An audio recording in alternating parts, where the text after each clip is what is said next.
కర్నూలులో ఈ నెల 1వ తేదీ జరిగిన శివలీల హత్య కేసును పోలీసులు ఛేదించారు.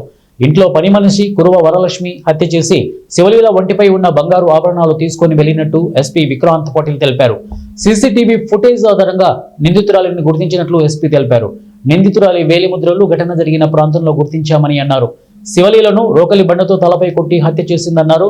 ముద్దాయి నుంచి 11 తులాల బంగారు ఆభరణాలు, హత్యకు ఉపయోగించిన రోకలి బండను స్వాధీనం చేసుకున్నారు. గత వారం అంటే 1వ తేదీ కర్నూలు 3 టౌన్ పోలీస్ స్టేషన్ జ్యూరిస్డిక్షన్లో గణేష్ నగర్లో ఒక 75-year-old ఉమెన్ శివలీల గారు she was found dead. So మాకు మధ్యాహ్నం 2:30కి ఇన్ఫర్మేషన్ వచ్చింది. దాన్ని బట్టి మనం మర్డర్ కేసు కింద ఒక కేసు రిజిస్టర్ చేయడం కూడా జరిగింది. ఇది ఓల్డ్ ఏజ్ ఉమెన్ టౌన్ మధ్యలో చనిపోవడంతో చాలా సెన్సేషనల్ కేసుగా మనం ప్రతిష్టాత్మకంగా తీసుకున్నాము. సో ఈ కేసు ఛేదించడానికి CI 3 town, CI Kurnool rural, CCS CI Urindakonda SI, అలా 4-5 సెపరేట్ టీమ్స్ మనం ఫామ్ చేశాము.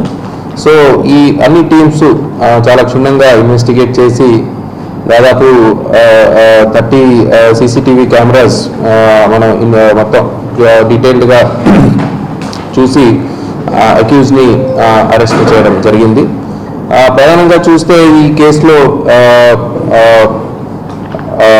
సీన్ ఆఫ్ ఆఫెన్స్లో చాలా ఫింగర్ ప్రింట్స్ లిఫ్ట్ చేయడం జరిగింది. సో ఈ ఫింగర్ ప్రింట్ మనం సస్పెక్ట్స్తో కంపేర్ చేసుకుంటూ వెళ్ళి మనం ఒకరినొకరిని ఎలిమినేట్ చేసుకుంటూ వెళ్ళాము.